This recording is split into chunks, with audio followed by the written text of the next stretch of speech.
안녕하세요. 이시우TV의 이시우입니다. 이번 분석은 승부식 71회차 해외 축구 총 3경기 분석 진행해 보겠습니다. 해당 분석은 초안 분석이며 이 점 유의해서 봐주시면 감사하겠습니다. 카타르는 최근 아프가니스탄과의 경기에서 무승부를 기록했습니다. 비록 주전 선수들이 많이 출전하지 않았지만 카타르는 경기를 주도하며 상대팀에 밀리지 않는 모습을 보였습니다. 이 경기는 카타르의 선수층이 두텁고 다양한 선수들이 좋은 기량을 보여줄 수 있음을 입증한 사례였습니다.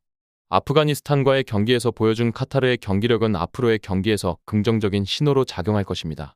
이번에는 카타르가 인도와 맞붙게 되는데 현재 인도는 어려운 상황에 처해 있습니다.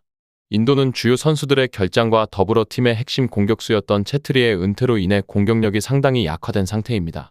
체트리는 오랫동안 인도의 공격을 이끌어온 핵심 선수로 그의 결장은 인도의 공격 라인에 큰 공백을 남기게 됩니다. 이로 인해 인도의 득점력과 공격 전술에 큰 영향을 미칠 것으로 예상됩니다. 인도는 이번 경기에서 승리해야만 3차 예선 진출이 가능한 상황입니다. 그러나 체트리의 부재와 주요 선수들의 결장으로 인해 인도의 공격 라인에는 심각한 결핍이 발생할 것으로 보입니다. 이러한 상황에서 인도는 공격에서의 대안 마련이 어려울 것이며 이는 경기 전반에 걸쳐 큰 약점으로 작용할 가능성이 높습니다. 반면 카타르는 안정된 전력으로 출전할 것으로 보입니다. 아프가니스탄과의 경기에서 보여준 것처럼 카타르는 주전 선수들 외에도 다양한 선수들이 좋은 기량을 발휘할 수 있는 팀입니다. 이러한 점은 인도와의 경기에서도 큰 강점으로 작용할 것입니다. 카타르는 인도의 약점을 공략하여 경기를 우세하게 이끌 가능성이 큽니다. 인도의 주요 선수 결장과 체트리의 은퇴로 인해 공격 라인에 심각한 결핍이 예상되는 가운데 카타르는 비교적 안정적인 전력을 바탕으로 경기에 임할 것으로 보입니다. 이에 따라 일방적인 경기 우세가 예상되며 카타르가 이번 경기에서 승리할 가능성도 높습니다. 결론적으로 카타르는 다양한 선수들이 좋은 기량을 발휘할 수 있는 팀으로 인도의 공격력 약화를 잘 활용할 것으로 기대됩니다. 인도의 주요 선수 결장과 체트리의 은퇴로 인한 공격 라인의 결핍으로 인해 카타르의 승리에 대한 기대가 큽니다. 이라크는 최근 젊고 유망한 선수들의 약진을 바탕으로 이번 경기에서도 모든 힘을 다해 나갈 것으로 예상됩니다. 이라크는 젊은 선수들이 기량을 발휘하며 팀의 주축으로 자리 잡고 있어 이번 경기에서도 이들의 활약이 기대됩니다.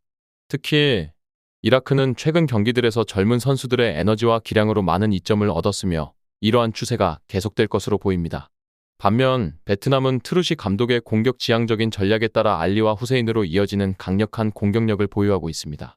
트루시 감독은 공격적인 전술을 선호하며 알리와 후세인을 중심으로 빠르고 강력한 공격을 펼칠 것입니다. 이라크의 수비진은 이러한 베트남의 공격을 막기 위해 상당한 노력을 기울여야 할 것입니다. 베트남은 감독 김상식의 전략에 따라 최전방에서의 강력한 압박을 유지할 것으로 예상됩니다. 김상식 감독은 최전방에서의 강한 압박을 통해 상대의 실수를 유도하고 이를 득점 기회로 연결하는 전술을 즐겨 사용합니다. 이로 인해 베트남은 경기 내내 끊임없이 이라크 수비진을 압박하며 골문을 노릴 것입니다. 하지만 베트남은 피지컬적인 면에서 이라크에 밀릴 수 있는 상황이기 때문에 응웬티엔닌, 꽝아이, 투언 하이와 같은 후발 선수들의 활약이 떨어질 수 있습니다. 이 선수들은 베트남의 중요한 공격 자원으로 이들의 활약 여부가 경기의 결과에 큰 영향을 미칠 것입니다. 피지컬적인 열세로 인해 이라크의 강한 수비를 뚫기 어려울 수 있지만 이 선수들이 자신의 기량을 최대한 발휘한다면 충분히 득점 기회를 만들 수 있을 것입니다. 베트남은 끊임없는 득점의 의지를 보여주며 상대에게 흔들림 없이 경기를 이어나갈 것으로 예상됩니다. 베트남은 피지컬적인 한계에도 불구하고 강한 압박과 공격적인 플레이로 경기를 주도하려 할 것입니다. 이러한 전략은 이라크의 수비를 흔들고 득점 기회를 창출하는 데 도움을 줄 것입니다. 그러나 피지컬적인 한계로 인해 베트남은 수비 상황에서 어려움을 겪을 수 있습니다. 이라크의 강한 피지컬과 공중볼 장악 능력은 베트남 수비에 큰 부담이 될 것입니다. 베트남 수비진은 이러한 상황에서 조직력과 집중력을 유지하며 이라크의 공격을 막아야 할 것입니다. 이라크는 젊은 선수들의 활약을 바탕으로 약간 앞서가는 전력을 보유하고 있지만 베트남이 상대와의 격전에서 근소한 차이로 승리할 가능성도 있습니다. 베트남은 강력한 압박과 공격적인 전략으로 이라크를 공략하며 경기를 주도하려 할 것입니다. 이라크의 젊은 선수들은 베트남의 강한 압박을 견디며 경기의 흐름을 잡으려 할 것입니다. 최종적으로 베트남이 이라크를 상대로 근소한 차이로 승리할 가능성이 존재합니다. 결론적으로 이라크와 베트남의 경기는 치열한 접전이 될 것으로 예상됩니다. 이라크는 젊고 유망한 선수들의 활약을 바탕으로 경기를 이끌어 나가려 할 것이며 베트남은 강력한 압박과 공격적인 전술로 이에 맞설 것입니다. 두 팀의 전력과 전략을 고려할 때 베트남이 근소한 차이로 승리할 가능성이 있습니다. 사우디아라비아는 이미 최종 예선에서의 조편성이 확정되어 있는 상황입니다. 이로 인해 이번 경기에서는 특별한 압박이 없는 상태에서 경기를 진행할 수 있습니다. 그러나 피파 랭킹에서의 이득을 위해서라도 사우디는 승리를 목표로 할 가능성이 높습니다. 특히 이전 경기에서 요르단을 상대로 여러 차례 빅 찬스를 만들어내는 능력을 보여준 바 있어 이번 경기에서도 공격적인 플레이를 이어갈 것으로 예상됩니다. 요르단은 상대적으로 선수비 성향의 팀에게 약한 경기력을 보입니다. 이로 인해 사우디아라비아와의 맞대결에서는 상대의 강력한 블록을 돌파하는 데 어려움을 겪고 있습니다.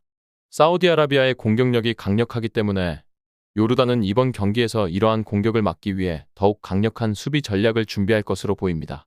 요르단의 수비진은 사우디아라비아의 공격을 저지하기 위해 조직적이고 집중된 수비가 필요할 것입니다. 사우디아라비아는 이미 최종 예선의 조 편성이 확정된 상태에서 이번 경기에서 승리함으로써 얻을 수 있는 이득을 노릴 것입니다. 피파 랭킹 상승뿐만 아니라 팀의 사기를 높이고 경기력을 유지하기 위해서라도 사우디아라비아는 승리를 목표로 할 것입니다. 사우디아라비아는 높은 공격력을 바탕으로 경기를 주도하며 요르단의 수비를 뚫기 위해 다양한 공격 전술을 시도할 것으로 예상됩니다. 요르단은 강력한 수비력을 통해 사우디아라비아의 공격을 막기 위해 준비하고 있습니다. 요르단의 수비진은 사우디아라비아의 공격을 저지하기 위해 집중력과 조직력을 유지해야 합니다. 요르단은 사우디아라비아의 공격에 대응하기 위해 수비 라인을 탄탄하게 구축하고 빠른 역습을 통해 득점 기회를 노릴 것입니다. 그러나 요르단이 사우디아라비아의 강력한 공격을 완전히 막아내기에는 어려움이 있을 것으로 예상됩니다. 결론적으로 사우디아라비아가 이번 경기에서 승리할 가능성이 높습니다. 사우디아라비아는 이미 최종 예선의 조 편성이 확정되어 있는 상태에서 피파 랭킹에서의 이득을 위해 승리를 목표로 할 것입니다. 요르단은 강력한 수비력을 통해 사우디아라비아의 공격을 막기 위해 노력할 것이지만 사우디아라비아의 높은 공격력을 상대로 어려움을 겪을 가능성이 큽니다. 따라서 사우디아라비아는 이번 경기에서 높은 공격력을 바탕으로 경기를 주도하며 요르단의 수비를 뚫고 승리를 가져갈 가능성이 높습니다. 요르단은 수비력을 강화하여 사우디아라비아의 공격을 막으려 할 것이지만 사우디아라비아의 전력과 경기력을 감안할 때 승리를 거머쥘 가능성이 커 보입니다. 끝으로 정확한 배당 변동에 따른 실시간 추적과 최종 예측은 배팅 마감 직전까지 이루어져야 합니다. 위 부분을 참고하는 배팅이 아닌 더 근시적인 결과는 배당률 흐름의 변화 및 경기 시작 전 결장자 정보에 따라 변동될 수 있습니다. 함께 배팅으로 더 효율적인 승률을 만들고자 만들어낸 채널입니다. 모든 경기를 영상에 담아내기엔 한계가 있습니다. 이외 다른 경기들의 정보와 결과 예측 및 더 많은 도움이 필요하시다면 분석방으로 언제든지 연락주세요. 최선을 다해 보이겠습니다.